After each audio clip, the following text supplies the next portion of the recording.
Información, análisis y entrevistas. Profundidad, con una mirada panorámica en Línea 1. Dicen que se viene el temporal, la lluvia y todo eso. Bueno, le vamos a contar todo aquí en Línea 1, aquí en Radio USACH 94.5 y canal 50.2 de la televisión digital abierta. Pero también estamos en diariousach.cl, TV USACH 50.1, Zapping 173 y Mundo 522 y en las redes sociales. Daniela Figueroa Videla, somos Línea 1. Así Hoy, es. con temporal. Ya, llega, qué exagerado. Tenés ganas que caiga la lluvia, Alejandro Guillalves. Una lluvia grande, me evite regar, porque todos los días parezco jardinero, pero es agricultor. Es un buen acto de meditación regar, yo encuentro. O sea, obviamente 2 horas y media midiendo el agua. 2 horas y media, ¿tanto? Oye, que está grande tu parcela. No, lo que pasa es que le va no bien. llueve, porque no llueve. Entonces hay que ir Sí. arbolito por arbolito y no te ha de pasar la manguerita. Bueno, hay que asegurarse una cantidad de agua de ¿usted acuerdo tiene al árbol. eucaliptus o no? No, ¿No? los botamos Menos todos. mal. Ya, menos mal, porque No, eso sí nada. que chupa. Pero hay pinos. Pero esos son tan grandes que ya no saco nada a contar con la manguera si no llueve. Así es, pero bueno. Los frutales, ahí le pongo ¿Qué frutales cuidado. tiene? ¿Higuera? Hay higueras, pero chiquititas, hay damascos muy bonitos, 3 árboles. Tráete mermelada. Tengo naranjas, pero un poquito acidonas, pero son, bueno, adornan. Ya, Tengo Un naranja. membrillo, caquis. membrillo, sí, El caquis machucado. cargado de maravilloso, pero todavía falta un pite. Y cuando maduran ya los pájaros llegaron antes y se Sí, comieron todo. Como Sí, pasa todo con las granadas picoteado. también. Bueno, También hay granadas. qué pero envidia. chiquititas. ¿Qué queréis que te diga? Me encantan las casas con árboles Bueno, a eso me voy a frutales. dedicar yo cuando me jubile. Ser Bueno, hombre mientras de la tierra, estás agricultor. acá, sí. Oiga, vamos a hablar de ese tema hoy Vamos día. a hablar. Ojo, que viene la lluvia, no siempre es buena noticia. Ya, vamos. Alejandro, en esta jornada de miércoles, amo los días miércoles 6 de mayo, claramente como tú lo señalabas, hay pronóstico y parece que muy real de lluvia que partiría acá en la región metropolitana, acá en la capital, a eso de las 2 de la tarde. Se ve hacia el oriente una mancha negra, que es toda esta nubosidad oscura, así que claramente se viene la lluvia y que debiese durar incluso hasta mañana, en la mañana, jueves 7, y incluso con, mira lo que hay ahí, aparte de las gotitas que ve en el icono de la Dirección Meteorológica de Chile, con rayos y viento. Wow. El viento... Truenos y relámpagos. Exacto. Habían dicho viento para hoy en la mañana, pero todavía no se produce. Veamos lo que va a suceder. 8,8 es la temperatura actual, a un 90% de humedad, y esperamos una máxima entre 17 y 18 grados solamente. Lo más peligroso es el viento. Sí. Hay gente que se le corre la fonola. ¿Conoces Ya. ese- Igual se te cayó el carné con eso. ¿Ah? Sí, sí. Antiguo. Bueno, y hay una alerta también meteorológica para 5 regiones y hasta 90 milímetros de lluvia en corto periodo de tiempo, ¿no? Porque básicamente van a ser horas, ni siquiera una jornada, y vientos de hasta 100 kilómetros ¿A por hora. dónde? Vamos a ver el detalle de lo que nos dice la Dirección Meteorológica. A ver, bueno, va a haber mucho viento en la región de Los Ríos, rachas de hasta 80 kilómetros por hora, también en Ñuble, Biobío y, ¿qué más? Y moderado en Antofagasta, en Atacama. Así que, y acá en la región metropolitana no habla de viento porque efectivamente ya no está esa indicación. Veamos también cómo están las callecitas de Santiago. El metro dice que el servicio, esto lo indicó hace casi una hora, menos de hecho, a las 6:42. El servicio en línea 4 se encuentra normalizado y funcionando con su ruta expresa porque había tenido ahí un problema muy temprano, pero ya se solucionó. Así que ojo con eso para que puedas también coordinar tu ruta. Y las callecitas de Santiago, veamos qué pasa. Bueno, dicen que acá la Seremi del Medio Ambiente está siendo retuiteada de alguna manera por Transporte Informa. Dice que mejoran las condiciones atmosféricas en la cuenca de Santiago, por lo que el pronóstico de calidad del aire, ¡ay, por fin! Es como la primera en el año. Para este miércoles 6 es bueno en la región metropolitana. Eso ya es casi noticia. Que Cuando el aire el esté bueno. viento se desata, se limpia. Exacto. Y la lluvia también ayuda mucho. En Conchalí, restricción de pista izquierda, ruta 5 al norte, kilómetro 7,3, sector Zapadores, debido a una colisión de auto con moto. Asistencia en la ruta, ya está en el lugar, así que vean ahí también el punto para tratar de esquivarlo si es que pueden. Y en La Pintana hay restricción de pistas en Avenida Lo Blanco con Avenida Gabriela, debido a una colisión de vehículos. Bomberos y seguridad municipal están en el lugar. Eso es lo principal. Lo último, Ñuñoa. Restricción de pista en Avenida Osa al Sur con Emilia Telles debido a una colisión, puro accidente hoy día, colisión de vehículos livianos, solo daños, dice. Carabineros ya concurrió al lugar en la comuna de Ñuñoa. ¿Vamos con la restricción? Miércoles 2 y 3. Perfecto, así de simple. No salga si esos dígitos tiene su patente. Vamos con la pregunta del día. Se dice que el estilo confrontacional del ministro Poduje ha tensionado al gabinete del presidente Kast al segundo piso y al propio presidente Kast, que lo llamó al orden. Ojo, que es más que confrontacional, porque la diferencia entre confrontacional y conflictivo es distinto. El confrontacional es asertivo y busca solucionar el problema. Él también tiene eso, no digamos que no, pero también el punto es lo conflictivo, lo peleador, con parlamentarios, con ministros, con pobladores, suma y sigue. Ya, entonces la pregunta del día es ese estilo conflictivo, eso, precisamos. Sí, eso. Es importante los términos, ¿no es cierto? Días. Sí. Dice, uno, ¿qué dice? Debe continuar así. Pensé que le iba a decir tú. Esa es la primera opción. Debe continuar así. Es su estilo, como dijo Mara Cedín. Cada uno con su estilo. Le da resultado. Esa... 2. Le pasará la cuenta. O sea, cada día está más... ¿Y tercera? Perjudica al gobierno, que tiene que dar explicaciones, tiene que hablar con Kast, tiene que hablar con Rubinó, con Alvarado, y es noticia en vez de sus logros en el Mimbu o sus propuestas. Bueno, los que debiesen ser, pero todavía es cierto, llevamos poco más de 50 días. Pero perjudica al gobierno, la tercera opción, que puede responder en @tvusach, @radiousach, nuestras cuentas de Instagram. Vamos con las principales noticias, 7:37. En línea 1, las noticias que definen la actualidad. El Consejo Fiscal Autónomo realizó una dura crítica a la mega reforma y advirtió la existencia de riesgos para las finanzas públicas. La presidenta de la entidad, Paula Benavides, señaló que el impacto del proyecto depende del cumplimiento de las proyecciones de crecimiento, que hasta ahora no se ven, y advirtió que para alcanzar la neutralidad fiscal se van a requerir fuentes de financiamiento adicionales relevantes que no están contempladas en la iniciativa. Sobre este mismo tema, el presidente José Antonio Kast abordó las advertencias del Consejo Fiscal Autónomo, sosteniendo que el Ejecutivo analiza estos informes con respeto a la institucionalidad. Frente a esto, el mandatario aseguró que el gobierno recibe, revisa y analiza estos informes, incluyendo al Banco Central de Chile. El ministro de Vivienda, Iván Poduje, afirmó que siempre se puede mejorar las formas cuando no son correctas. Tras reunirse con el presidente José Antonio Kast, salió pero tranquilito. En medio de recientes polémicas, además, sobre el diálogo que ha sostenido con otras carteras, discusiones con parlamentarios, etc. El secretario de Estado descartó haber sido llamado al orden, aunque se abrió a una autocrítica, señalando que trabajará para que las formas no distorsionen el fondo ni afecten el proyecto del gobierno. El Ministerio Público solicitó prisión preventiva para el exdiputado Joaquín Lavín León, a quien acusa de actuar de forma maliciosa y fraudulenta al rendir facturas ideológicamente falsas por más de 170 millones de pesos ante la Cámara y el Servicio Electoral. La defensa, en tanto, rechazó estas imputaciones y aseguró que el exparlamentario no financió campañas políticas con recursos del Congreso. La ministra de Desarrollo Social, María Jesús Gulf, detalló el recorte del 2,24% a su cartera, equivalente a más de 32.000 millones de pesos. Eso en el marco del ajuste fiscal impulsado por el Ministerio de Hacienda. La medida impacta a entidades como el Servicio Nacional de Protección Especializada a la Niñez y Adolescencia, la Corporación Nacional de Desarrollo Indígena y el Instituto Nacional de la Juventud, este último con un recorte cercano al 47,7%. Con 76 votos a favor y 68 en contra, la Cámara de Diputadas y Diputados aprobó y despachó al Senado el proyecto que prohíbe subcontratar call centers en el extranjero, medida que persigue fortalecer la protección laboral en el sector. La ley contempla multas de hasta 1.000 UF para las empresas que no la cumplan.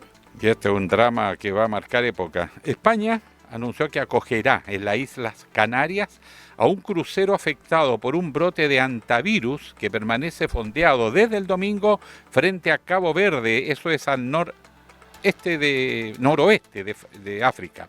La embarcación transporta 88 pasajeros, 59 tripulantes de 23 nacionalidades y hasta ahora se reporta la muerte de 3 personas, al parecer por causa de la variante Andes del virus, considerada una de las cepas más letales según la Organización Mundial de la Salud.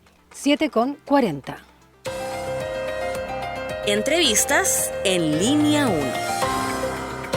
Bueno, el descontento ciudadano con el gobierno del presidente José Antonio Kast continúa profundizándose, según coinciden distintos sondeos o encuestas, de opinión difundidos en los últimos días. En tanto, la evaluación del gabinete refleja un escenario adverso, con ministros que presentan altos niveles de desaprobación o bajo conocimiento público, especialmente en áreas claves como seguridad y economía, donde se concentran las principales críticas. A esto último se suman tensiones internas entre ministros y el segundo piso de la moneda, y entre los mismos secretarios de Estado, lo que ha derivado en llamados al orden para alinear al equipo de gobierno.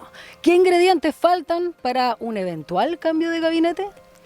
Bueno, de esos temas vamos a conversar con el director del Departamento de Ciencias Políticas y Administración Pública de la Universidad Talca, que se encuentra aquí en el estudio con nosotros, Mario Herrera. ¿Cómo está, profesor Herrera? Hola, ¿cómo están? Muchas gracias por la invitación. Mario. Oiga, ¿había visto usted un desorden como este? ¿Dónde está el meollo? No hay discurso, no hay liderazgo, hay enemistad personal, pero yo no, por lo menos no tengo precedentes en mis años ya recorridos de que la cosa empezara tan desordenada. Sí, desordenada, descoordinada y muy rápido. Todo está pasando muy rápido. Estamos hablando de un cambio de gabinete a menos de 2 meses. El cambio de gabinete, históricamente, que menos tiempo ha demorado son los primeros 120 días. Normalmente les dan entre los 4, 6 primeros meses para un ajuste menor y un tiempo mayor para un ajuste mayor, o sea, que salgan más de 3 ministros al mismo tiempo. Además, hay ministerios que tradicionalmente siempre han estado muy firmes en sus posiciones. O sea, el ministro de Hacienda, por ejemplo, es un ministro que suele durar.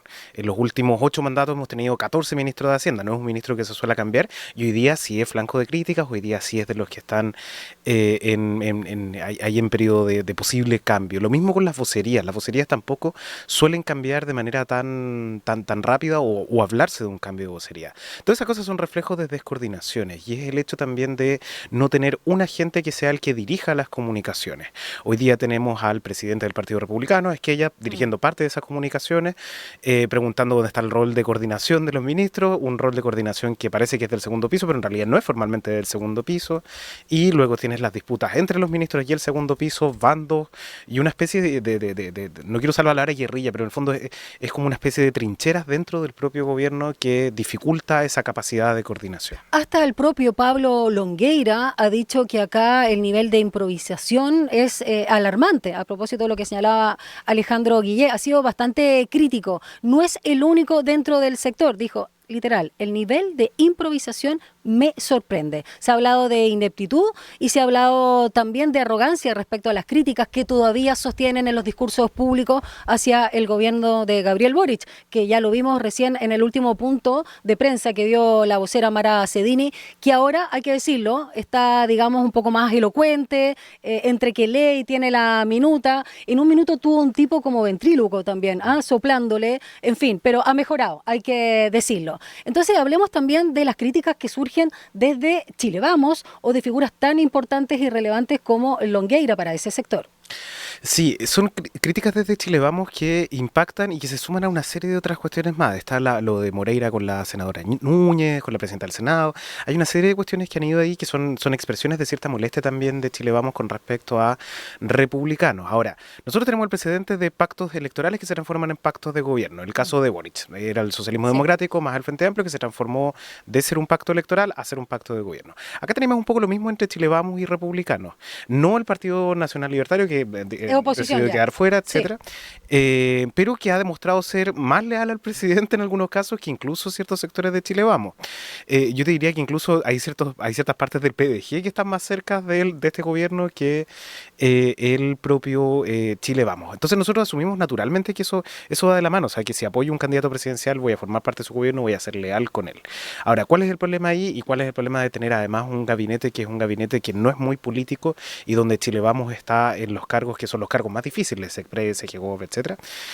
No, SEGEGOV, no, SECPRES y Interior, claro. Con Alvarado. Donde está haciendo como una especie de rol de fusible, es que también uno exige Chile Vamos exige ciertas cosas de vuelta, y esas cosas de vuelta no están ocurriendo, ciertos guiños hacia el sector. ¿Pero este es un problema de personalismos o falta el liderazgo del presidente de la República? Porque también dicen que el presidente está ausente. Sí, de hecho, la última encuesta, y a propósito que estaban hablando de encuesta, la última encuesta de CADEM muestra que es la primera vez que Kast no solamente baja de aprobación, sino que además sus atributos personales relacionados con gestión están todos por debajo del 50%. Perdón, y relacionado con gestión, que era su gran bandera. Claro, uno puede esperar que el carisma eventualmente, no es una persona Que con mucho fome, carisma, qué sé que yo, claro. capacidad de comunicar, de empatizar con los problemas. Esos son atributos que tradicionalmente, además, los líderes de derecha no tienen muy bien desarrollados. O sea, porque la gente no los percibe así, la capacidad de empatía, etcétera. A Piñera le pueden criticar muchas cosas, pero no era un tipo particularmente empático con la realidad de los chilenos porque no era una realidad que él viviera, y algo parecido pasa con Kast. Esos atributos siempre han sido bajos, pero lo que impresiona es que los atributos de gestión y de liderazgo sean los que estén a la baja. Y sabes que ahí es donde lo de Puduje tiende a favorecerlo. Yo pienso que va a terminar siendo como una especie de beneficio para el gobierno siempre y cuando Puduje logre controlarse. En el sentido de que muestra esa capacidad de liderazgo eventualmente que tenga Kast, que después de la reunión él se calme y que desaparezcan este tipo de cuestiones. Ahora, es muy difícil para él. En una semana lleva 2 peleas y si a eso le sumamos todas las de los últimos Ahora, salió meses, bastante sonriente ayer del encuentro de La Moneda, bastante canchero, que de hecho lo es. No le pidieron la renuncia. No, exacto. Y cruzó, ¿no? Desde La Moneda ahí por la Alameda con todos los casi paparazzi, ¿no? Los medios de comunicación, él muy canchero. Yo creo que él sí puede, como tú bien dices, concuerdo con tu análisis, Mario, revertir esta situación. Y creo que también la ha revertido un poco, a propósito de la última entrevista que dio en Estado Nacional, Jorge Quirós. Creo que el ministro de Hacienda también ha mejorado ya no solo su dicción, su comunicación, sino que se ha mostrado al menos, valga mi redundancia, insensible, digamos, o digamos, distanciado de la realidad. Y eso te lo comento para preguntarte si tú crees que hubo, de alguna manera, segundo piso o de donde sea, desde las comunicaciones, alguna, no sé si la palabra es capacitación, pero algunas indicaciones al menos, porque ha pasado muy poco tiempo para que sea una capacitación.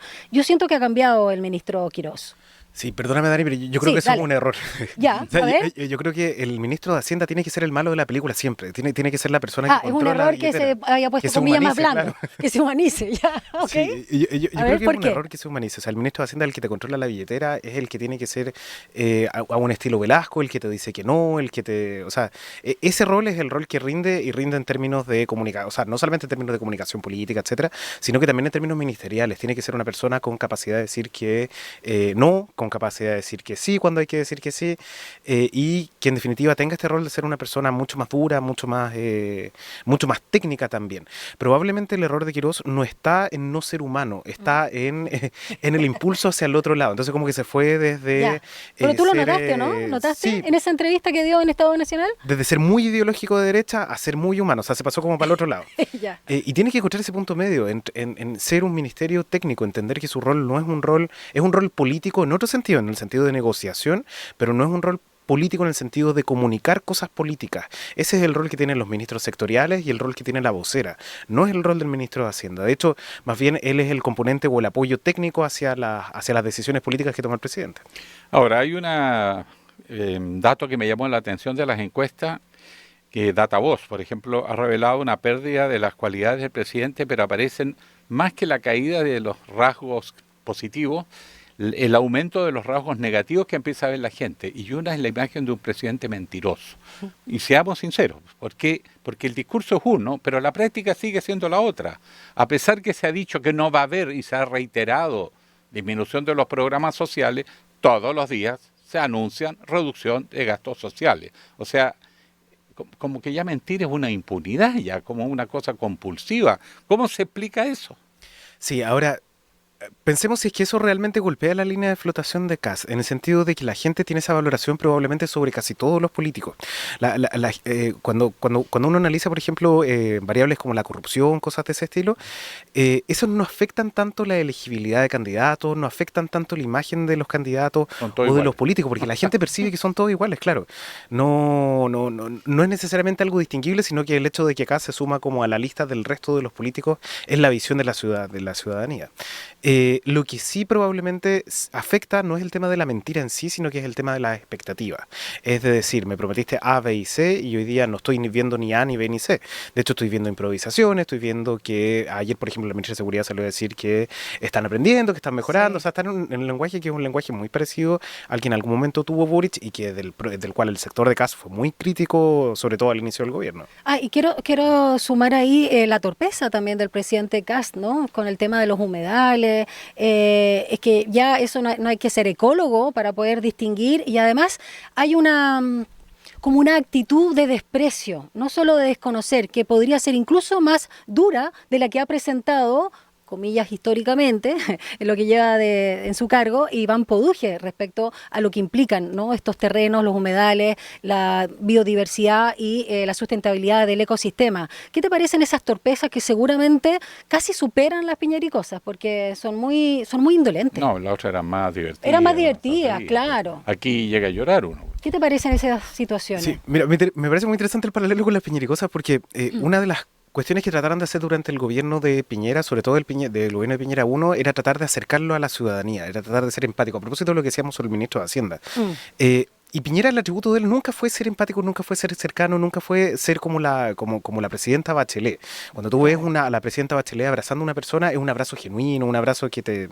Y Boric también, ¿ah? Y Boric también Sí, tiene ese tipo de atributos sí. que son atributos de cercanía. Sí. Piñera nunca tuvo ese tipo de atributos, Kast tampoco tiene ese tipo de atributos. De hecho, cuando tú tratas de que, cuando tú ves fotos de Piñera abrazando a una persona, es lo más impersonal del mundo, una cosa faltaban muy brazos, rara, o po. sea, claro, como que no... Faltaba abrazo, pero... Y además solía agregarle algunas frases que llegan a ser llenas de prejuicio. Lo echamos de menos, un parece. niño diciéndole, oye, saliste medio rubiecito, estás mejorando la raza. Me ¿Te acuerdo acuerdas? esos comentarios. Bueno, pero ya. esas Esas eran las cosas de Piñera, divertidos. pero las piñericosas al final lo terminaron humanizando. Él se terminó Sí. humanizando por algo totalmente a lo contrario a lo que él le Porque esperaba. era que torpe, era porque torpe por la pero torpeza, divertido, claro. sí. Pero Kast no, tiene otro tipo de torpeza. Otro tipo de torpeza que no Más genera fría, precisamente es más eso. fría. Sí. Piñera, en el fondo, alguna que intentaba ser simpático y la gente le valoraba el intento. Pero Ahora- este presidente es frío, es un témpano. Voy a la pregunta como anterior a esa, que es Sí. el tema de ¿necesitamos humanizar a los políticos? Sí, porque necesitamos que sean empáticos. Claro. Pero también si uno crea demasiada cercanía entre la ciudadanía y el político, eso lo ve como en una relación simétrica. Muy igual. Se Uno de pierde los problemas que tuvo la campaña de autoridad. Jara fue precisamente ese. Es que Jara uno lo veía como una persona a la que uno podía ver en la casa de al lado, a la que uno podía ver como la vecina de cada uno de nosotros, pero no necesariamente como una política que fuera autoridad. El sentido de autoridad pasa por una sensación, desgraciadamente, de asimetría con respecto Ahora, al es político. súper, digamos, no diría anacrónico porque está vigente, pero es de la vieja escuela, esa concepción de la autoridad y de los liderazgos, que es muy masculinizado, Lago. muy del patriarcado y que creo que está en retirada, pero todavía está presente, o sea, todavía se resiste a retirarse, pero estoy de acuerdo que todavía la impresión es esa. García Ruminó, Alvarado. Sí, lo que uno ha visto en estos días, ahora que el presidente te llame a la moneda para llamarte la atención, no, llámele como quiera, pero al ministro Poduje le dijeron, oiga, ordénese, y tuvo que darle la orden al presidente de la República, que al único que reconocía hasta ese momento como jefe. Pero ha habido un esfuerzo en la moneda que me parece correcto de tratar de empoderar a los ministros políticos, tanto al ministro del Interior como al ministro secretario general de la Presidencia, y ellos han tenido que salir a reforzar, porque no bastó el retón en la moneda, sino que ellos han tenido que volver a reiterar que son ellos los que van a coordinar y dirigir a los ministros, no al segundo piso, ni cada ministro se manda solo. ¿Eso va en una buena señal? ¿Se le ve creíble? Esa es la señal correcta, pero lo incorrecto es que hoy día lo estemos comentando. O sea, lo incorrecto es que esto sea algo de comunicación abierta, que sea algo que se esté comentando dentro de los medios de comunicación, que aparezca en diarios, que aparezca en prensa, etcétera. Esto debería ser parte de la conversación más bien reservada y nosotros deberíamos analizar esto desde afuera, mirando cómo se va dando ese proceso de cambio. No verlo en pantalla, estamos como viendo un gobierno de reality show, estamos viendo un gobierno donde, claro, donde todo es abierto, donde si un ministro se pelea con otro nos damos cuenta, donde si es que la vocera tiene o no tiene competencias o qué es lo que le están diciendo o no lo que le está diciendo es muy evidente, donde el mismo presidente tiene ciertas salidas que uno las puede asemejar a cierto tipo de estrategia. Es como una especie de gobierno en vitrina y eso sí es un riesgo cuando los gobiernos suelen ser demasiado abiertos. Hay imágenes que hay que cuidar de la imagen presidencial, de la imagen de los ministros, etcétera, y eso es lo que te da el largo plazo, te da la proyección hacia el largo plazo de un gobierno. Por último, la figura del ministro Alvarado y también preguntarte por tu análisis en su conducción política, porque nuestro compañero, el periodista Gonzalo Espinosa, nos hace aquí una precisión que creo que es bien importante comentar, que dice que si lo están empoderando es porque no tienen poder. ¿Qué pasa con Alvarado? Sí, una buena posición. Muy bien la figura, Daniela. No, de Gonza, por eso lo citaba. Ah, Gonza. Sí, Gonza. Don Sí, por eso Gonzalo. citaba que Gonza Don. hizo esa precisión que me parece muy acertada, porque claro, si tú tienes que empoderar a alguien es porque te falta poder. Sí, pero mira, también en un buen sentido es injusto con Alvarado y con García, en el sentido de que todo el peso político del gabinete está recayendo sobre ellos en este momento. Y eso pasa también por un problema que es un problema más de diseño, que es el diseño de tener muchos ministros independientes sin respaldo necesariamente de un partido político. ¿Por qué Podujio hoy día tiene los problemas que tiene? No solamente por sus declaraciones y todo lo demás, sino que también no solamente por el estilo Podujio, sino que también porque no tiene un partido político detrás que lo respalde, porque tiene cuentas pendientes con Chile Vamos, porque tiene muchas peleas que son peleas antiguas con ciertos sectores de derecha tradicional. Con eso no lo quiero defender, con eso no quiero justificar las cosas que él ha dicho. O sea, me parece que hay un error ahí, por lo menos importante. Pero una cosa no exime la otra. El hecho de tener ministros sin respaldo político, bueno, estos son los efectos. Esta es la necesidad de tener políticos haciendo política, que para eso están también. No quiero dejar en el tintero algo muy breve. Tú mencionabas el PDG, el Partido Nacional Libertario, de cómo se conjugan, ¿no?, con este gobierno, sobre todo en relación a la mega reforma, ¿no?, de lo que se va a votar. Pero quiero preguntarte por la DC. ¿Cómo sientes, sobre todo con su nuevo presidente, el diputado Álvaro, ¿no?, Álvaro Ortiz? Porque están negociando, ellos dieron ahí una opción, digamos, de rebaja, por ejemplo, del tributo, de la primera categoría de los impuestos, más paulatino, qué sé yo. Están propositivos, pero se ven cerca, pero no toda la DC, de los que quedan. ¿Cuál es el rol que está jugando la democracia cristiana en el gobierno de José Antonio Kast? Sí, es un intento por hacer una estrategia parecida a la del PDG, de tratar de sintonizar directamente con la ciudadanía, tratando de hacer más, como dice el PDG, proposición más que oposición. Ahora, ¿cuál es el problema de ese tipo de estrategias? Primero, que tú ya llegaste segundo, llegaste después del PDG, el PDG ya lo intentó y lo logró, y segundo, que lo del PDG funciona en términos de opinión pública, no necesariamente porque tú estés llegando a un acuerdo con Kast, sino que funciona porque ese acuerdo está relacionado con la clase media. Exacto. El acuerdo de la DC o este intento de acuerdo puede tener mucho sentido desde el punto de vista del gradualismo, sí, y desde el punto de vista de la política fiscal suena bien coherente, pero no sintoniza con la ciudadanía, y ese es el problema que tiene. O sea, llegas tarde y con una sintonía que es menor, por lo tanto te ves en el fondo como la versión copia del original de Además que hay una contradicción, porque en política hay cosas vistosas que llaman la atención y hay cosas profundas de largo plazo. Acá el problema no es lo que dijo el ministro, ni cómo se planteó, y si llegué primero y llegué segundo, sino que aquí hay una mega reforma en curso que va a cambiar la estructura económica de Chile, si es que prospera, por la rebaja de los impuestos, el debilitamiento de todos los elementos ambientales, sino que además, porque técnicamente nos está encajando. ¿Y quién se hace cargo de hacer alianza con un gobierno siendo oposición para después demostrar que esto termina en un desastre? Bueno, y esa es la línea de flotación, y eso es lo que está leyendo muy bien la oposición en estas últimas semanas. Entender que la clave del proyecto de ley no es el contenido en sí mismo, sino que son los resultados posibles, en la medida en que no son capaces de asegurar de que efectivamente esos resultados... Lo dijo el Consejo Fiscal Autónomo, Sí, sin ir más lejos. Lo dijo el propio ministro cuando dijo que no podía asegurar. Además, lo dijo antes, toda la razón. Mario Herrera, director del Departamento de Ciencia Política y Administración Pública de la Universidad de Talca. Muchas gracias por tu análisis político de los días miércoles. Muchas gracias a ustedes por la invitación. Que te Gracias, vaya bien. profesor Mario Herrera. Llegaste a despertar. Ya, vamos a una pausa. Falta un minuto ¿Por qué para las estaba 8. dormida? Un poco.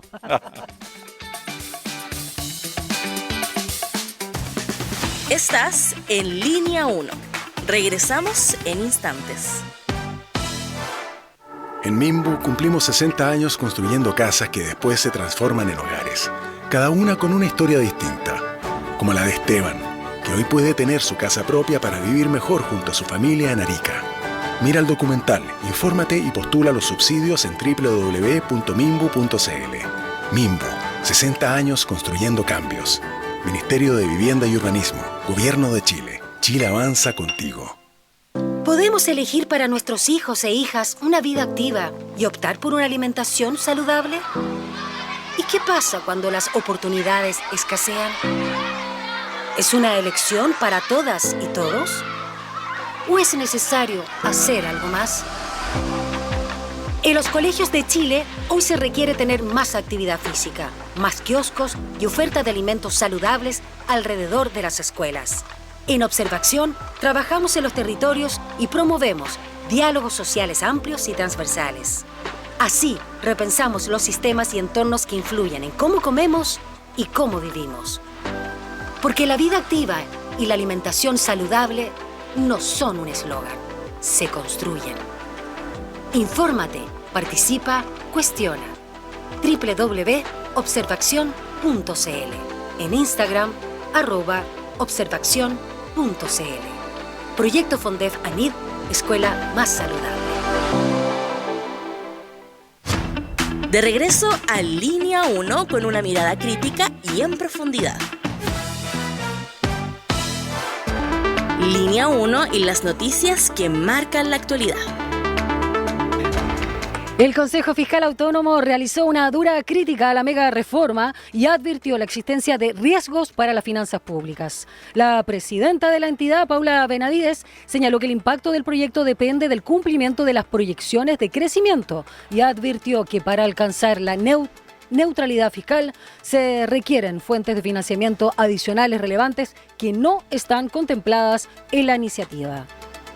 Sobre este mismo tema, el presidente José Antonio Kast abordó las advertencias del Consejo Fiscal Autónomo, sosteniendo que el Ejecutivo analiza estos informes con respeto a la institucionalidad. Frente a esto, el mandatario aseguró que el gobierno recibe, revisa y analiza estos informes, pero no se refirió al fondo de la crítica. El Ministerio Público solicitó prisión preventiva para el exdiputado Joaquín Lavín León, a quien acusa de actuar de forma maliciosa y fraudulenta al rendir facturas ideológicamente falsas por más de 170 millones de pesos ante la Cámara y el Servicio Electoral. La defensa, en tanto, rechazó estas imputaciones y aseguró que el exparlamentario no financió campañas políticas con recursos del Congreso. Con 76 votos a favor y 68 en contra, la Cámara de Diputadas y Diputados aprobó y despachó al Senado el proyecto que prohíbe subcontratar call centers en el extranjero, medida que persigue fortalecer la protección laboral en el sector. La ley contempla multas de hasta 1.000 UFs para las empresas que no la cumplan. El ministro de Relaciones Exteriores de China, Wang Yi, pidió este miércoles un cese completo de las hostilidades en Medio Oriente y llamó a Estados Unidos e Irán a reabrir lo antes posible el estrecho de Hormuz tras reunirse en Beijing con su homólogo iraní Abbas Araqi. Junto con esto, el secretario de Estado chino defendió el derecho legítimo de Irán de utilizar pacíficamente la energía nuclear. 8:03. Entrevistas en profundidad. Línea 1.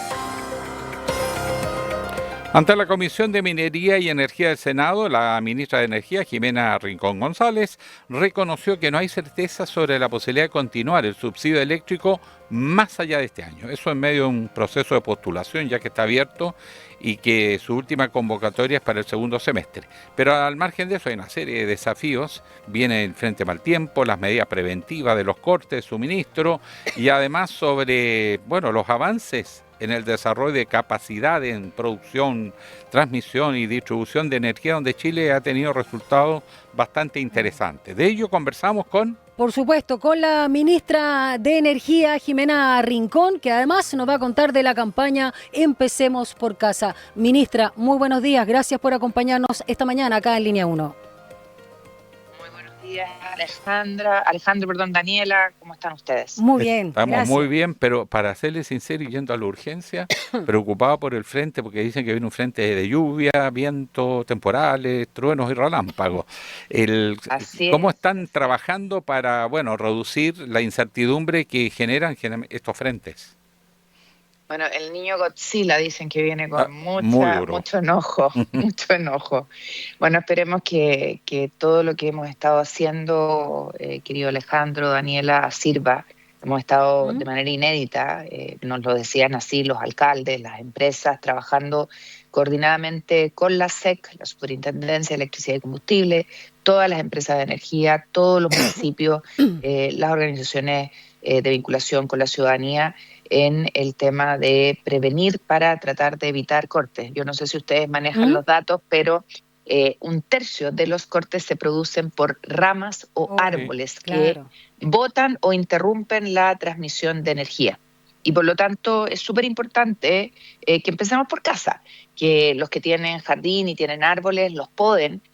Obviamente si esos árboles están hoy día tocando la línea eléctrica, tienen que avisar o al municipio o a la empresa eléctrica o a la SEC para que ellos hagan el trabajo. Y cuando no tienen casa y viven en un departamento y en la calle, o también si viven en casa en la calle, esto también está pasando, bueno, que llamen al municipio, que llamen a la empresa eléctrica, que llamen a la superintendencia para que se haga la poda que evite que las ramas o los mismos árboles puedan botar la línea. Con eso, si hacemos ese trabajo, que parece simple, pero ese no se toma en consideración, podemos evitar 1/3 de los cortes de luz que tenemos en época de invierno. Perdona, sobre la responsabilidad. En las casas es uno. Eso. El árbol con el vecino es donde está el árbol. Ese vecino pero si hay conciencia o no de eso. En la vía pública, ¿quién es el que responde? ¿Quién es el que tiene que tener los arbolitos cortados y anticiparse? El municipio es el que tiene la primera responsabilidad y la empresa eléctrica que tiene que tener despejada la línea. Entonces, una responsabilidad compartida y lo que hemos hecho, Alejandro, frente a tu pregunta, es trabajar coordinadamente desde hace ya un mes aproximadamente. Revisamos todos los requerimientos de los municipios, de las empresas. Esto estamos pensando en la ciudad, pero muchas veces en el campo la línea de transmisión no se despeja y no se mantiene. Y las empresas cuando quieren entrar a los predios no los dejan entrar. Entonces también ahí con el ministro de Agricultura hemos hecho un esfuerzo para que él nos ayude con las empresas a permitir el acceso, mantener la línea despejada y que se hagan las mantenciones regularmente, porque muchas veces lo que nos pasa, y es lo que nos dicen las empresas, es que ellos hacen la mantención, despejan la línea, pasa el tiempo, pasó un año, no se hizo, no hubo preocupación de mantenerla despejada, volvieron a crecer los arbolitos y la línea está nuevamente con cobertura arbórea, que hace que peligre la línea. Y eso es algo que tenemos que entender, que es colaboración entre todos. Ministra Rincón, despejada ya la contingencia de las próximas horas, de hecho, vamos al tema del subsidio eléctrico para lo que queda de este año. ¿Todavía hay incertidumbre? ¿Cómo han sido las conversaciones con el ministro de Hacienda no para, digamos, este periodo, porque sabemos que eso ya está, esos recursos ya se cuentan, aclárenos, sino para continuarlo eventualmente en el 2027, sobre todo con la apuesta de recorte fiscal que hay en nuestro país, que ha sido el mandato de este gobierno? A ver, yo creo que es súper importante despejar cualquier duda. Aquí nunca ha estado en cuestión el subsidio eléctrico que se legisló y que considera este año. Lo que pasa es que lamentablemente por ahí algunos, que yo no entiendo cuál es el sentido de desinformar a la ciudadanía, dijeron que yo había dicho que se acababa el subsidio. Eso es falso, completamente falso. El subsidio está vigente, hay una ley que lo consideró, pero el problema de la ley es que consideró solo hasta este año, hasta el 2026, pero la deuda termina de pagarse el 2027. Y ahí obviamente uno tendría que decir, bueno, ¿por qué el gobierno anterior no incluyó el 2027, que también considera cuotas de la deuda con las generadoras, para que también distingamos. Y lo que estamos tratando de hacer es, en las conversaciones que hemos tenido con los diputados, diputadas, senadores, senadoras, respecto de la deuda con las distribuidoras, que ustedes se acordarán, Alejandro y Daniela, tenía que empezar a pagarse por lo que dispuso el gobierno anterior a partir del 1 de abril, y que después de escuchar a los parlamentarios, escuchar a las empresas, se postergó hasta julio. Lo que hemos hecho es instalar una mesa de trabajo donde estamos viendo alternativas para asumir esa deuda, que es de más de 800 millones de dólares, y ver qué hacemos con el próximo año, 2027, respecto de el financiamiento, ¿no es cierto?, de la deuda que se está pagando con las generadoras. Y eso es parte de la conversación. Estamos ahí haciendo un trabajo bien interesante. Yo quiero agradecerles a todos los equipos de los parlamentarios mismos, porque creo que conversando se enfrentan de mejor manera los problemas. Si logramos sacar adelante este tema, yo creo que vamos a resolver también qué es lo que pasa con la deuda y las cuotas de la deuda de generadoras del año 2025. Ahora, perdónale, porque va un poquito en la misma línea. Esto está enfocado en el 40% más vulnerable, ¿no? Con el registro... Bueno, es lo que... Sí, exacto. Es lo que legisló, ¿no es cierto? Se legisló en el Sí, Parlamento. de acuerdo. Pensando en ese otro 60% y respecto a las alzas de la luz que se vienen en julio, ¿qué antecedente nos puede dar de cuánto también podría impactar en el bolsillo? Sí, Daniela, súper importante tu pregunta, porque una cosa es el subsidio para el 40%, ya más vulnerable, que está en el registro social de hogares, y otra cosa es la deuda respecto de todos y cómo la vamos a enfrentar, que son dos cosas distintas. Y yo no quiero adelantar aún cuál es el mecanismo, pero creo que si resolvemos en la línea que hemos estado conversando con los equipos de los parlamentarios y los parlamentarios, vamos a tener una solución que va a resolver este tema sin mayores dramas, entendiendo que es una deuda que existe, que tenemos todos con las compañías de distribución y que obviamente tenemos que saldar. Y eso es algo que vamos a dar a conocer, espero, en las próximas semanas, no más allá, espero de 2, y no me quiero comprometer con fecha, porque después si no ustedes mismos me vienen aquí a cogotar. Pero usted dijo, ¿no? Se queda todo registrado. Claro, queda todo registrado, pero estamos, créanme, no hemos parado. Vamos a cumplir 2 meses el 11 del mes de mayo, todavía nos faltan unos días, no hemos parado, hemos trabajado intensamente todos los días y estamos conscientes de las condiciones complejas que tiene el país, producto además de esta guerra no deseada, no buscada y que nos pega a todas y a todos. Ministra, solo para información, porque hay estadística, y yo de hecho estoy mirando números, pero para que la gente comprenda, el subsidio eléctrico que se ha aprobado y que está vigente, por lo que nos dice, claro, que se legisló el año 2024. ¿Cuál es el impacto real que tiene en las cuentas de la luz de un hogar? Porque yo he visto cifras de hasta más de 50.000 pesos. Bueno, ese era el subsidio, sí, eso era el subsidio del cuarto llamado. Porque el subsidio del quinto, que es el actual, que insisto, nosotros no tenemos nada que ver en su definición, porque lo hizo el gobierno anterior, baja un poco, porque los fondos que quedaron disponibles por disposición del gobierno anterior va a llegar hasta 37.000 pesos más o menos, el monto máximo, que es para personas con más de 4 personas en el hogar. Entre 2 y 3 el monto un poquitito menor, y para una es como de 17.000 pesos. Estamos conversando esta mañana acá en Línea 1 por Radio USACH con la ministra de Energía, Jimena Rincón. La cambio de tema, pero que también, por supuesto, es de nuestro interés. ¿Por dónde van los recortes en su cartera según los decretos o las disposiciones o sugerencias del ministro de Hacienda? Nosotros despachamos un primer recorte que tenía que ver con el 3%, ¿se acuerdan del inicio del gobierno? Exacto, para poder ajustar la caja, parejo, y que bueno, ha tenido revisiones en ministerios tan importantes como salud y seguridad.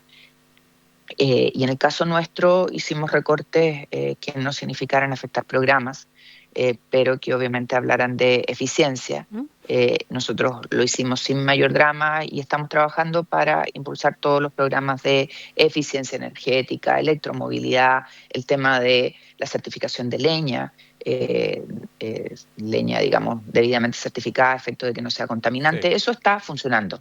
Y lo que viene para el próximo año, que es el famoso oficio, ¿no es cierto?, que se filtró y que hablaba de descontinuar el programa, etcétera, estamos trabajando al interior del Ministerio evaluando los programas para poder poner todo nuestro esfuerzo en los que son importantes, sobre todo en lo que dice relación Daniela y Alejandro con transitar a electromovilidad, a poder autonomizarnos de los temas de dependencia del diésel, que en el escenario de guerra obviamente es complejo.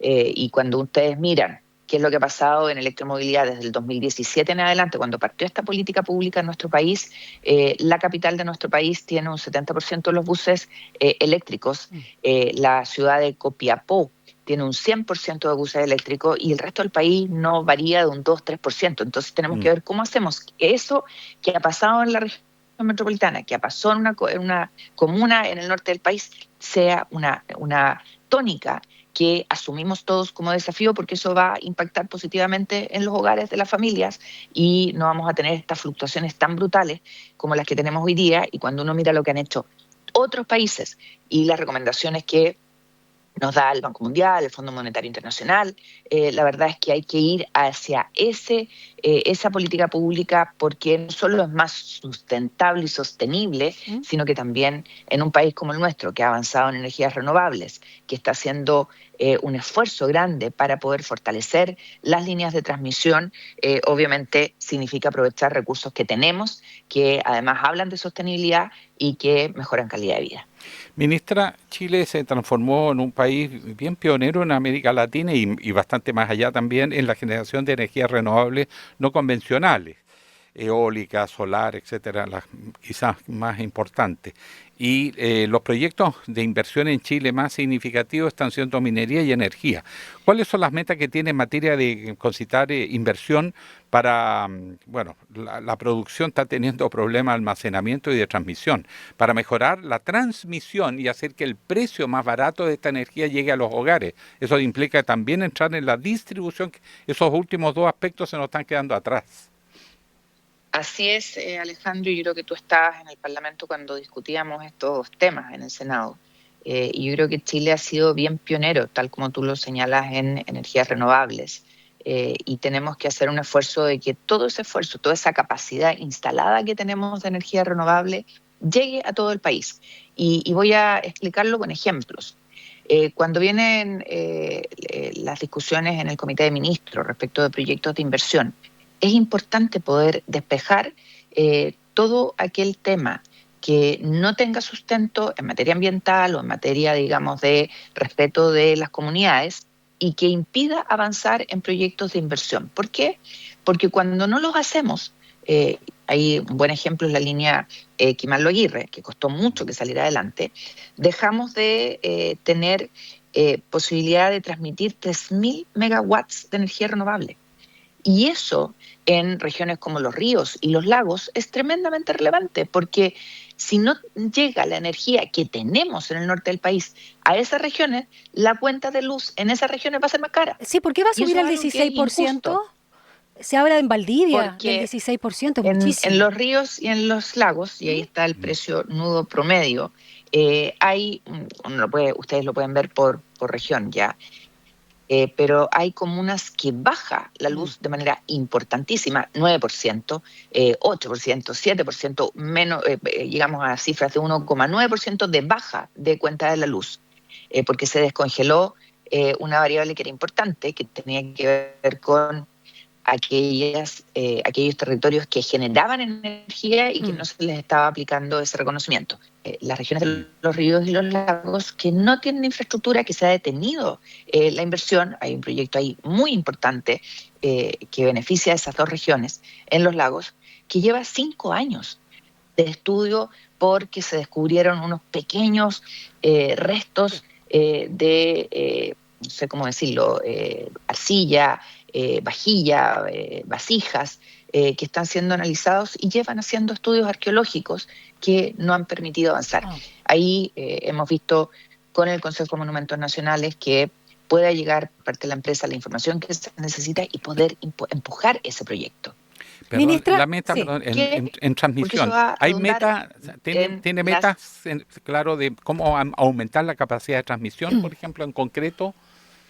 Ponerle un Bueno, poquito si logramos número. destrabar, logramos destrabar estos proyectos, Quimán Loguirro son 3.000 megawatts que van a meterse a la línea cuando se construya.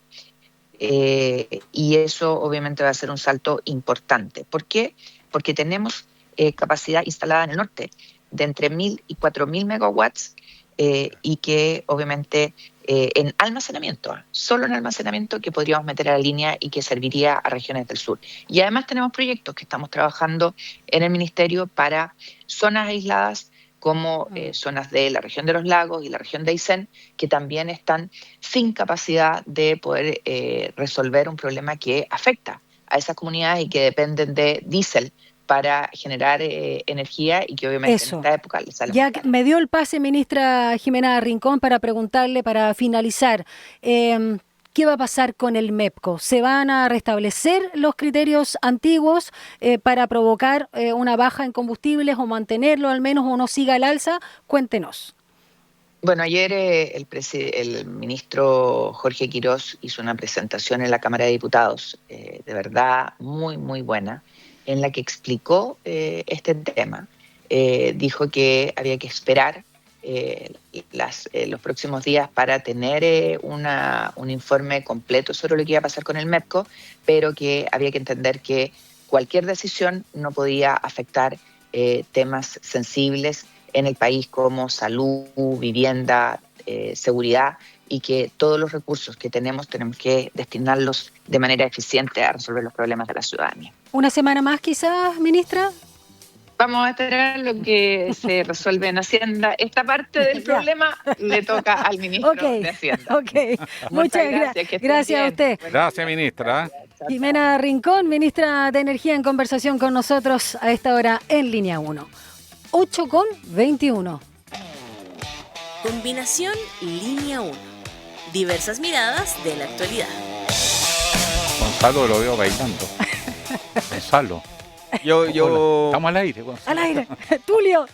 una, Estamos al aire. una vez escuché que Mick Jagger decía que la música más interesante era la música que se podía bailar. Y Toda que la razón. Pues, ver a- el rock que a él le gustaba Tiene ritmo. era el rock que se podía Pero bailar. obvio, si El ya, ritmo, por eso tiene yo ritmo, prefiero tiene los ritmo. Rolling Stones que los Beatles. ¿Qué queréis que te diga? Mira, Pero bueno, vamos. minoría. Sí, así soy, selectiva. Ya, compañero, ¿qué nos trae? Porque Alejandro Tranquilo a los está músicos de mi ansioso. tiempo. Alejandro está ansioso. ansioso por saber qué nos traes hoy. Ya. Les traigo un tema de debate, diría yo. De los Rollins. Que, claro, ¿cuáles son mejores? No, que tiene que ver con esta ley que aprobaron en Reino Unido. Sí. No sé si la han comentado. ¿El cigarro? De los cigarros, Ay, sí. sí, lo escuché todo. Llevo varios días diciendo que bueno que nací en 1978 y no el 2008 ¿Usted se enteró, 2009. Alejandro? Que iban a prohibir el Sí, cigarro. para Exacto. gente que nació Yo en nunca en una mi vida determinada fumé, así que- fecha. Es una prohibición generacional. Sí. Van a prohibir el cigarro a cualquier persona nacida desde el año 2009 en adelante. Ojo, la venta. La venta, sí, claro. No van a poder comprar cigarros de manera legal en toda su vida los que nacieron desde el 2009 en adelante. Solo pecha. Solo pecha, sí. Entonces, o sea, no importa si uno tiene 18 años, después 30 años, da lo mismo. Si naciste desde el 2009 en adelante, Ahí. no puedes comprar más. Exacto.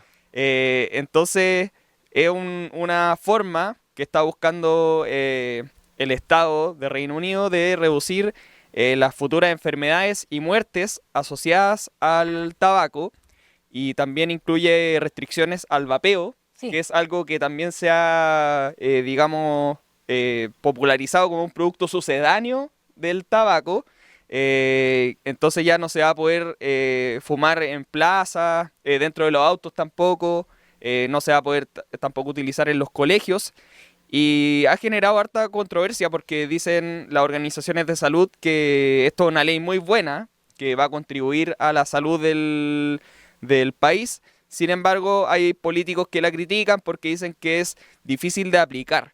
Sin embargo, a mí me llamó la atención esto de cómo se avanza a una medida que es la prohibición total de la venta, porque el enfoque en distintos países, incluido Chile, ha sido el desincentivo.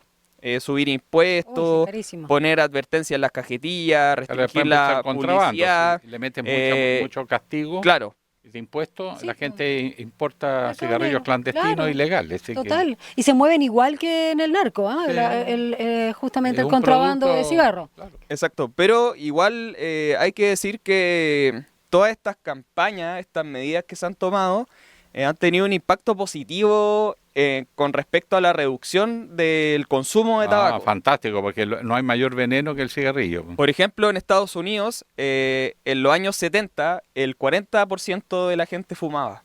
¿Cuánto? El 40% en los años 70. Porque en los años 70, no sé si ustedes han visto esta serie Mad Men. Ay, sí, todo, en el ascensor, en las Es clases. una serie sobre Muy buena, publicistas de los sí, años 60. Muy taquilla. Y ahí fumaban en todos lados. Y de repente el protagonista Don Draper iba al doctor y el doctor estaba fumando, Sí. fumaban en el avión, Todo. en todos lados. todas Bueno, partes. Paréntesis, ¿tú fumaste alguna vez? No. ¿No? Ah, ya. O sea, haber puesto un pucho en la boca con mis compañeros en los 60, finales De de los 60, mono. comienzo de los 70, De de mono. mono, para integrarte, pero Ya. hacía...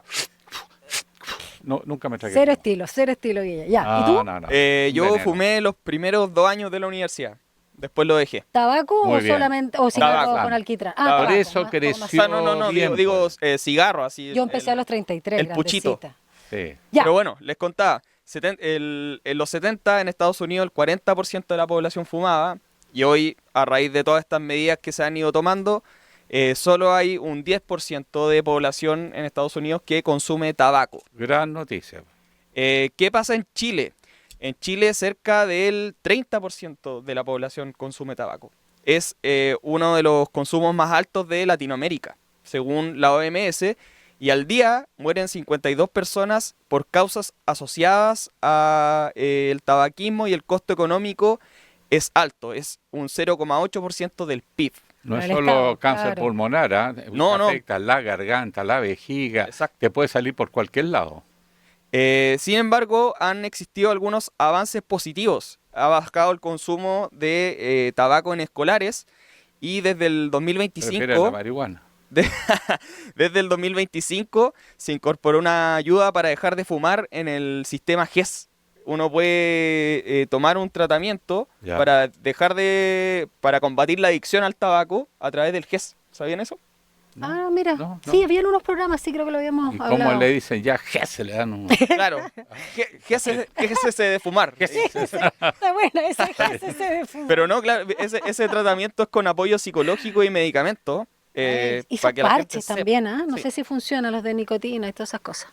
Entonces, bueno, están todas estas medidas que han ido avanzando hacia el desincentivo, pero la pregunta es si estamos ahí con este, digamos, caldo de cultivo preparando el terreno para la prohibición del tabaco ya de manera definitiva. Pero claro, ahí más- también hay problemas porque, como decía Alejandro, eso lleva a la proliferación del mercado negro. Prohibido prohibir. Lo prohibido siempre es Sí. más seductor Total, también. po. Un acto de rebeldía sobre para todo un a la edad joven. donde las personas comúnmente comienzan a fumar, Pero que si no es les la quiere- adolescencia o las primeras edades de... Ah, exacto, hay que partir de las Sí. primeras edades, no creando el hábito ni la necesidad, porque una vez que lo adquieres, sobre todo las personas que tienden a depender de estímulos, después quedan pegadas, es muy difícil salir. Por eso es importante la educación. Sí. Todos estos problemas que la hablamos, prohibición. la educación. La prohibición es casi un incentivo. Yo también Claro. pienso lo mismo. Acuérdense de la prohibición de Estados Unidos de venta de alcohol. Exacto. Las grandes mafias nacieron pasando alcohol desde Canadá, entre ellos el padre de los Kennedy. Pero ¿sabe qué? Para cerrar, no me sorprendería que pronto en Chile se presente una medida, Ah, similar. la ley del mono. Exacto. la ley del mono. Siempre hay un parlamentario que yo me iba a lucir. Claro. Pero en verdad es complicado hacer que se deje de fumar completamente, porque como decía Alejandro, puede ir un adulto o una persona nacida el año 2008 a comprar el cigarro Y después Sí, te lo venden, y se lo venden no, más claro. caro a lo que Claro. no pueden comprar. No, sí, es una tontera. Para mí, ese punto. Ese punto de la provisión. Invitemos al Senda, po, Claro, invitemos al Senda. para hablarlo que venga. más a profundidad. Eso. Muchas gracias, compañeros. gracias a Muy ustedes. bueno. Me dieron Me ganas de gustó fumar, compañero. Me produjo ansiedad. ¿Qué querés que te diga? Vamos a una pausa, 8:29. Más contexto y actualidad después de la pausa. Estás en Línea 1. A Hora da Saudade. Una ventana a las africanidades y su huella viva en el mundo. A Hora da Saudade. Um viaje sonoro que entrelaça raízes, memórias, ritmos, expressões artísticas e sabores por meio de la música. A Hora da Saudade. Déjate envolver por esta experiência vibrante, diversa e profundamente intercultural de la 94.5. Te esperamos cada miércoles a las 16 horas y los sábados a las 19 horas. A Hora da Saudade, de Rádio Sash.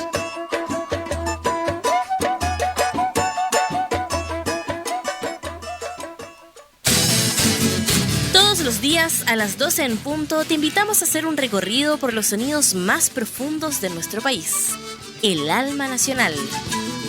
La trova, el canto de raíz, folclore y fusión que unen generaciones. Y cada viernes con música en vivo en las sesiones de El Alma. El Alma Nacional. Justo al mediodía, un encuentro diario con la música chilena por la 94.5 FM Radio Sach y en el 50.2 de la televisión digital abierta.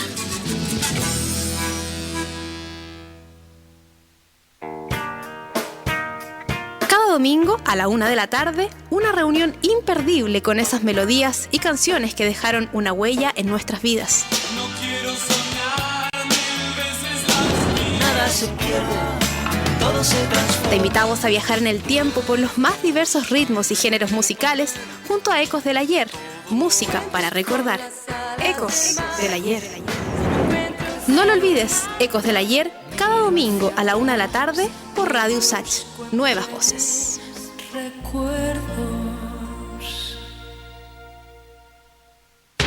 En Sin Pretexto pasamos revista a la agenda de futuro. En un contexto de crisis global que exige anticipar y abordar los desafíos que enfrenta la sociedad con una mirada analítica y plural. En esta cuarta temporada, el espacio vuelve a reunir propuestas sostenibles e innovadoras, orientadas al bienestar colectivo y de largo plazo, convocando a la academia, centros de pensamiento y polos de desarrollo para un análisis profundo. Todos estos temas confluyen en Sin Pretexto. Soy Mirna Schindler y te acompaño de lunes a viernes a las 6 de la tarde en Sin Pretexto, Radio Sach 94.5. Contexto y actualidad. Regresamos a Línea 1. Un diálogo a fondo. Entrevistas en Línea 1. El ministro de Agricultura, Jaime Campos, se reunió con representantes del sector para evaluar los efectos y coordinar medidas tras la decisión de IANSA, la industria azucarera nacional, de suspender la compra de remolacha, que obviamente es el insumo fundamental para realizar el azúcar en nuestro país, a diferencia de la de caña de otros países. Bueno, y en esa instancia se afirmó que el país requiere una explicación, fueron las palabras del ministro Campos. Además, y con el propósito de fortalecer al sector, el secretario de Estado encabezó una jornada nacional de Ceremis con foco en riego, seguridad productiva y diversificación de mercados. Vamos a conversar con el ministro de Agricultura, Jaime Campos, a quien le damos nuestro agradecimiento por atender nuestro llamado. Ministro, muy buenos días. Hola, ministro. Hola, Alejandro. Hola, Daniela. Mucho gusto saludarlo. Igualmente para nosotros y gracias por contestarnos. Oiga, ministro, detrás del caso de la remolacha hay un tema que me preocupa mucho, que es la seguridad alimentaria. Chile ha tenido una política de tratar de tener una base en un mundo tan incierto, lleno de guerra y de conflicto, por lo menos garantizar la producción, pero uno ve que hay una suerte de retirada en muchos de estos aspectos. El caso de la remolacha es más grave porque es brutal. De un año para otro le dicen que no le van a comprar más a los productores de remolacha para azúcar. ¿Qué cuadro se genera aquí? ¿Qué está pasando? Bueno, como bien tú lo dices, la empresa Alianza, que es la empresa que producía azúcar a partir de remolacha, fue creada en Chile por el Estado en los inicios de la década de los 50 como una empresa Corfo, es decir, fue creada por el Estado de Chile. En tiempos en los que en nuestro país primaba una política de sustitución de productos de importación y en la que tratábamos de producir todo, especialmente aquellos bienes básicos para la existencia nacional. Ese modelo de desarrollo que estaba centrado en el mercado interno y en la producción nacional se sustituyó hace ya varias décadas con motivo de la globalización. Hoy en día impera un modelo de libre mercado en el que Chile trata de producir para todos los mercados o consumidores que existen en el mundo, y del mismo modo que recibimos aquellas producciones de otros países que son competitivas como la nuestra. Y aquí ha habido una disputa ya histórica entre la producción de azúcar a partir de remolacha versus el azúcar a partir de la caña de azúcar. Y pareciese que por lo menos en este minuto esa pelea la está ganando la azúcar a partir de caña de azúcar, que es mucho más barata, mucho más competitiva que la azúcar que proviene de la remolacha, y eso ha llevado a Alianza, que ahora ya no es del Estado. Hace Sí, muchos años, se privatizaba, sí, por supuesto. Hace muchos años que fue privatizada, a adoptar la decisión que había las consideraciones del mercado mundial, ya no pueden seguir produciendo más azúcar a partir de remolacha, y por eso que anunciaron que para la próxima temporada, no para esta, ellos ya dejan de contratar. Es una noticia lamentable, así lo he dicho, puesto que son 70 años de historia que teníamos sobre el particular, el que van a concluir con esta decisión, y ello naturalmente que como chilenos nos afecta. Ahora, yo no puedo entrar a calificar las decisiones económicas o comerciales de una empresa, pero no puedo dejar de advertir que eso naturalmente me preocupa. Ministro Campos, y por lo mismo, bueno, se dio entonces la explicación o la claridad que a partir del próximo año se va a comprar caña de azúcar para solo refinarla en nuestro país, y preguntarle también cómo afecta justamente al agro, a estos productores locales de remolacha y las hectáreas también involucradas, y qué plan se puede adelantar desde su cartera justamente para reactualizar o ver, digamos, otro rubro, otro fruto, otro producto de la tierra en esos mismos predios, con esos mismos agricultores. Efectivamente, aquí estamos volviendo a lo que era la realidad del Estado de Chile con anterioridad al año 52, 53, cuando se crea Alianza, puesto que hasta esa época todo el azúcar que se consumía en Chile provenía de caña de azúcar. No sé si ustedes saben que existía la compañía de refinería Azúcar de Viña del Mar, también estaba la de Peña, y todo, y bueno, todos ellos refinaban azúcar importada de caña de azúcar que provenía del exterior, ya que en Chile no hay producción de caña. Chile en algún momento llegó a tener sobre 60.000 hectáreas de remolacha. Tuvimos 5 plantas elaboradoras de azúcar a partir de remolacha, y en los últimos 15 o 20 años de a poco esas plantas se fueron cerrando, y hoy en día solo nos quedaba una, la planta de Cocharca en Chillán, que comprendía una producción de 6.000 hectáreas de las 60.000 que llegamos a tener en su minuto, así que este es un proceso que se ha venido desarrollando ya durante largo tiempo y que concluye. Ahora, sobre tu consulta, naturalmente que esto impacta y afecta a los actuales productores de remolacha, que en este caso específico son 240 productores solamente, y compromete 6.000 hectáreas. Y lo que estamos haciendo como ministerio es conversar con los productores para ver qué otras alternativas de producción pueden tener.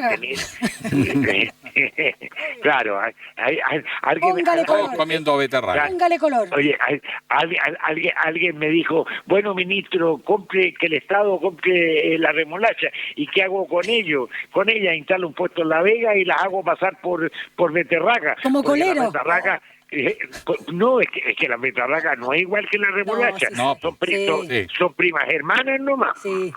Oiga, ministro, haciendo una proyección del sector productivo agrícola para este año 2026, se ven muchas amenazas en relación a los costos. Por ejemplo, los combustibles, desde luego, la energía, precios internacionales, incertidumbre, la logística, en fin, incluso de insumos agrícolas, los fertilizantes también, los químicos. Y por otro lado hay factores internos como la crisis hídrica.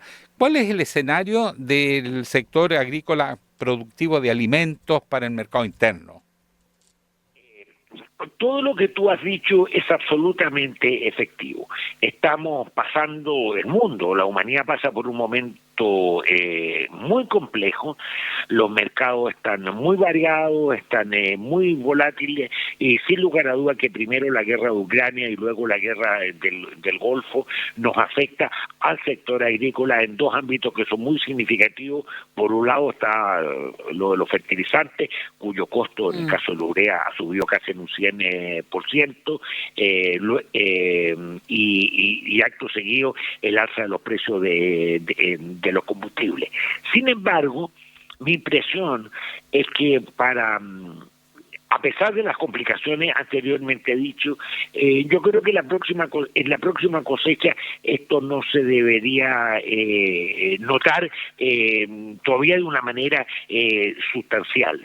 Pero si este estado de cosas persiste, y tú lo proyectas a un año más, pueden haber efectos nocivos mucho más considerables, porque los costos están subiendo de a poco, pero están subiendo, y que eso es una realidad que uno no puede dejar de advertir. Ahora, ¿cuándo se van a solucionar estos conflictos internacionales? ¿Cuándo se va a terminar la guerra de Ucrania o la guerra de Medio Oriente? Desgraciadamente son respuestas que uno no tiene. Todos confiamos en que esto sea la brevedad posible, pero estamos viviendo, te insisto, un momento complejo. Pero la agricultura chilena siempre ha sido tan versátil, adecuable, resiliente, pone el adjetivo que sea, que yo tengo la esperanza que en esta alianza pública y privada que venimos promoviendo desde hace tantos años, vamos a poder sortear estos inconvenientes, estos problemas, y vamos a salir adelante. Sí, y para no extremar la resiliencia, para no pedirle tanto también a los agricultores, cuéntenos también un poco, según los antecedentes o digamos también experiencias anteriores de pérdida, este llamado que hace usted a contratar tanto agricultores como ganaderos, contratar a tiempo los seguros agropecuarios, para resguardar la producción del sector. Hablemos de algunas situaciones también que ojalá podamos evitar en este presente y por supuesto en el futuro, y cuánto hemos aprendido o no al respecto. Bueno, el seguro agrícola es un gran instrumento que ya tiene más de 20 años de vigencia en nuestro país, y nosotros como Ministerio de Agricultura lo promovemos de una manera muy activa, fundamentalmente con la pequeña agricultura, con la agricultura familiar campesina, y a raíz de eso en su momento creamos una institución que se llama Agroseguro, que es la encargada de impulsar a ello. Ya tenemos seguros colectivo, no solamente para abordar las emergencias climáticas que tanto afectan al sector, sino que también las emergencias sanitarias. Parte de los daños que, por ejemplo, que nos ocasiona la influenza aviar o la misma mosca de la fruta, en la pequeña agricultura ya están cubiertos por ese seguro. Por ende, el instar a los agricultores a que sigan usando este instrumento y que siga creciendo, aumentando su cobertura y la participación de los usuarios en ello, me parece que es muy importante, y por ende el rol que los medios de comunicación ustedes pueden hacer para difundir este instrumento es altamente positivo para todos nosotros.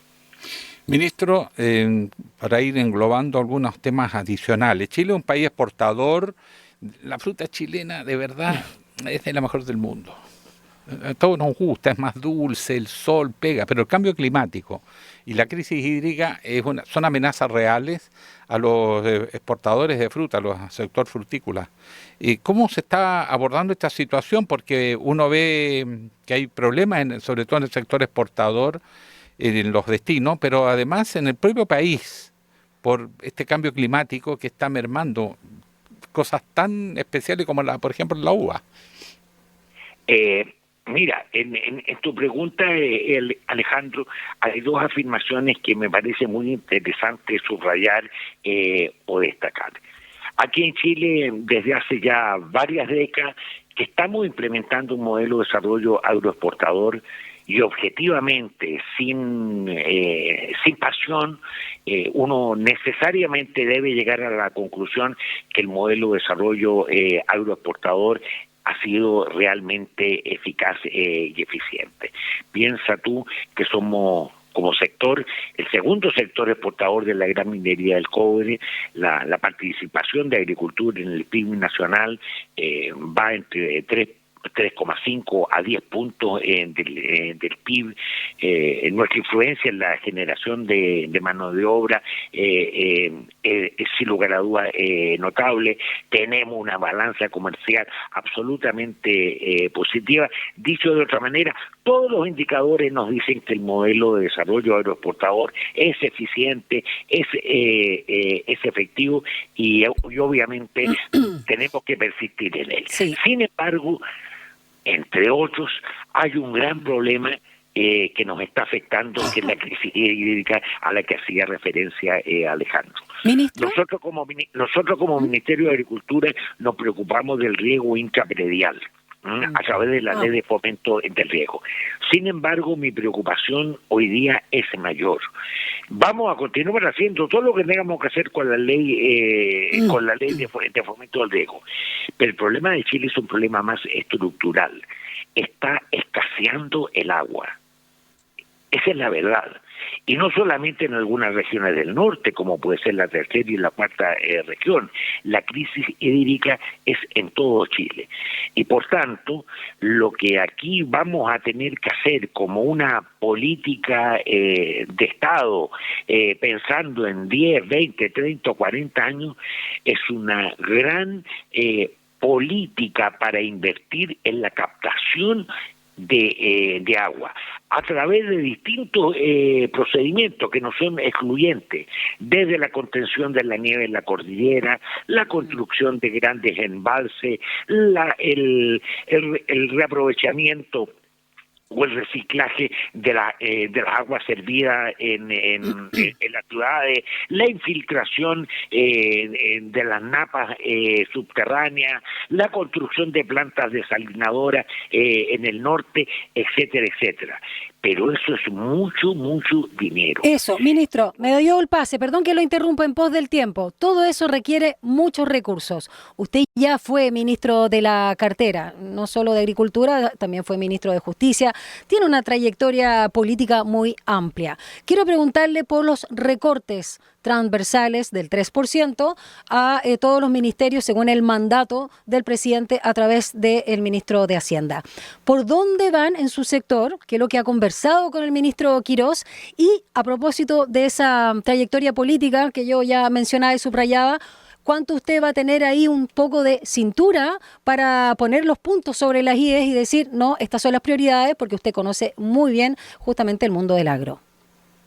Bueno, ese ya es un capítulo que ya está concluido de parte del Ministerio de Agricultura.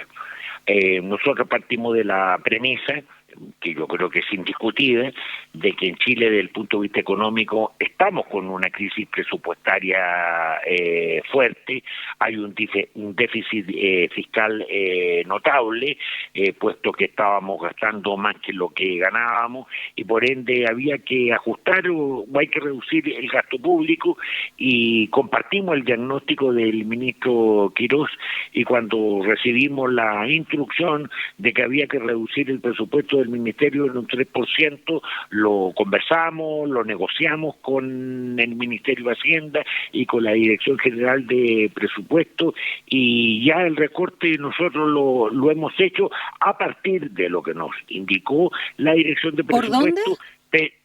Bueno, en múltiples... Sí, pero algunos lineamientos macros, a ver, cuéntanos. Mire, desde el punto de vista macro, en primer lugar hemos procurado que hay dos temas que no podían ser tocados. En primer lugar, todo lo que se vincula con la preservación de nuestro patrimonio fito y zoosanitario que desarrolla el SAC, ya que es la piedra angular en la que descansa todo el modelo de desarrollo agroexportador, así que ahí no hemos tocado un peso. Segundo, frente a las emergencias que significan los incendios, tampoco hemos tocado un peso.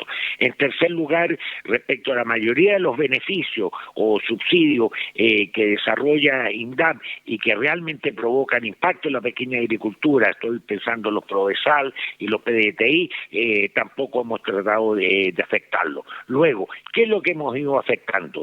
Todo lo que se vincula con la administración interna, materia de personal, horas extraordinarias, viáticos, gastos que no te digo que son innecesarios, programas que históricamente nunca se ha alcanzado a ejecutar el presupuesto todos los años y siempre quedaban saldos iniciales de caja, pero ya cumplimos con el compromiso que teníamos con el gobierno de reducir el presupuesto en un 3%, y eso lo hicimos trabajando conjuntamente con el Ministerio de Hacienda y la Dirección de Presupuesto, y está contenido la especificación de las partidas en el decreto respectivo que ya se promulgó. Ministro Campos, la última consultita. La pequeña producción familiar campesina son muy vulnerables, muy dependientes de las economías locales. Cuando se producen estos cambios macro, generalmente pueden ser efectos desastrosos. A lo mejor a lo largo del país se mitiga, pero en ciertas localidades eso puede ser fatal. ¿Cómo van a apuntalar a aquellos sectores productivos familiares en el momento de una alta vulnerabilidad e inestabilidad del mercado? Bueno, tú bien lo sabes, Alejandro, que más del 40% del presupuesto del Ministerio de Agricultura se gasta a través de INDAP. INDAP es la institución, más del 40%, el 42-43% del presupuesto del Ministerio de Agricultura, te insisto, se gasta en INDAP. E INDAP es la institución del Ministerio de Agricultura que está focalizada en la atención de la agricultura familiar campesina, fundamentalmente a través de asistencia crediticia, pero básicamente de transferencia tecnológica y de una variedad de instrumentos que ellos manejan. Eso no se toca. No, eso no lo podemos tocar porque somos el único sector o aparato del Estado que lo atiende. Sin embargo, hay un tema de enfoque que excúsame que aproveche esta conversación para decirlo. Mi impresión o mi convicción es que no es todos los gobiernos, desde hace, 40 o 50 años, han mirado a la pequeña agricultura desde el ángulo de la pobreza, desde el punto de vista de la asistencialidad, no mirándolos como actores económicos. Y la pequeña agricultura es un actor económico relevante.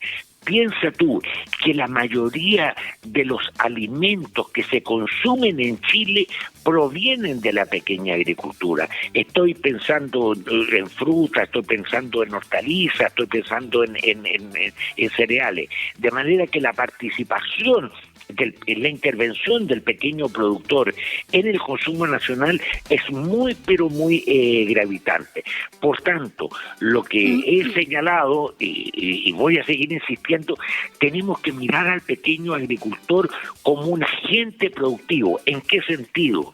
En el sentido de ayudarlo para que en un momento determinado ese hombre, ese pequeño agricultor, pueda ser sostenible autónomamente, independientemente en un momento determinado, y que no esté condenado irremediablemente a vivir colgado de los eventuales subsidios que el Estado le pueda proporcionar a través de INDAP. Ministro Campos, Jaime Campos, de Agricultura, muchísimas gracias por haber conversado con nosotros a esta hora de la mañana. Que le vaya muy bien. Muchas gracias, pues, gusto saludarlo. Igualmente, ministro, un abrazo. Chao. 8:54. La última recarga informativa en línea 1. Me puse nerviosa. Claro, como que le da la corriente con esa música. Sí, la urgencia. Gonza, ¿qué Les viene? cuento. ¿Qué viene? El petróleo se desploma y rompe los $100 tras reporte de acuerdo inminente entre Estados Unidos e Irán. El precio del petróleo registró caídas abruptas este miércoles luego de que el medio estadounidense Axios reportara que Washington y Teherán se encuentran cerca de alcanzar un acuerdo para poner fin al conflicto que mantiene bloqueado el estrecho de Hormuz. El crudo Brent, la referencia internacional, se desploma un 10,01% hasta los $99,33 por barril, perforando el umbral de los $100 por primera vez desde abril de este año. Irán, en este acuerdo, se comprometería a una moratoria, a una suspensión temporal en el enriquecimiento nuclear, y Estados Unidos, por su parte, levantaría sus sanciones y liberaría miles de millones de dólares de fondos iraníes congelados. Ambas partes eliminarían también las restricciones en el tránsito por el estrecho de Hormuz. Les cuento también que volvió Evelyn Matei. Sí, ayer martes debutó en Radio Pauta. Estoy que la sigo en Instagram. Y bueno, hizo unas críticas ahí al gobierno de José Antonio Kast. Dijo que, por ejemplo, proyectos como el subsidio al empleo, esta tasa que se le va a devolver a las empresas, a las pymes, es extremadamente caro y no va a lograr absolutamente nada. Y también advirtió que el país enfrenta problemas económicos relevantes, pero descartó los diagnósticos más extremos. Chile tiene problemas, pero de ahí a decir que el país está destruido, no nos podemos comparar con los 70 o los 80. Criticando el tono del debate político cuando dice que cuando todo lo extremas, lo polarizas, el país no avanza. Y llegan las precipitaciones a la región metropolitana. Ahí viene. Se esperan 20 milímetros de lluvia hoy día, y según el portal AccuWeather, muy bien. las lluvias comienzan a las 4 de la tarde. Algunas personas, algunos expertos dicen que a las 3, y se mantienen hasta la madrugada del jueves hasta las 2 de la mañana. Yo dije a las 2 de la tarde. Estamos regios. Vamos a ver. Estamos en el 2. Y pueden venir tormentas eléctricas durante la noche del miércoles. Qué rico. A mí me encanta. A mí igual. Me encanta la tormenta. Entre más chascona, mejor. En casa de madera, po. Uy, cierto, el ruido te lo encargo. No, y solo se te caiga encima se cae un rayo en la madera. Pero El edificio más difícil. Sí, claro. Es cierto. Vamos entonces con lo que se viene para esta jornada, 8:56. La agenda del día en línea 1. Ay. A las 9 comienza la tercera jornada de formalización del exdiputado Joaquín Lavín León y otros imputados investigados como autores de fraude al fisco, tráfico de influencias y falsificación de instrumento privado. Y última, ¿no? ¿Debería ser la última o queda más? Están contemplados 3, pero... Sí. Bueno, claro, a veces se extienden. A las 10:30 la Comisión de Hacienda de la Cámara continúa revisando el proyecto de reconstrucción nacional, teniendo como invitados a los ministros Iván Poduje, Tomás Rau y Francisca Toledo de Medio Ambiente. ¿Y a la tarde? A la tarde, a las 6, el presidente José Antonio Kast encabeza la reunión con más de 130 alcaldes del país. Ahí yo me pregunto, ¿qué dirán de las contribuciones? Sí, pues, claro. Temazo ese. A Fondo municipal. Vivienda, los jubilados ahí. Fondo común municipal. Ya. Vamos con los resultados de la pregunta del día, que hace referencia al estilo conflictivo de Poduje, que ha tensionado al gabinete de Kast. Se ha agarrado ahí con el ministro Quirós, también con algunos parlamentarios. ¿Qué le parece a nuestro público? ¿Qué dijeron en nuestras redes sociales? El 12% dice que debe continuar así. Lo respaldan. El 19% dice que perjudica al gobierno este tono conflictivo y el 69% dice que le pasará la cuenta. Ay. ¿Por dónde? Al ministro Poduje. Como tratas, te tratan. Así es, nos despedimos con agradables, casi 14 grados en la capital, esperando solo 18 para esta jornada y las lluvias, como muy bien señalaba Gonzalo Espinosa. ¿Y Nosotros nos fuimos porque ya viene nuestro compañero Rodrigo Alcaíno. Chao, Ale. Chao. Chao. Chao. Chao a todos. Y ahora chao porque nos vamos al desayuno editorial. Claro. Eso. Acuérdense el paraguas.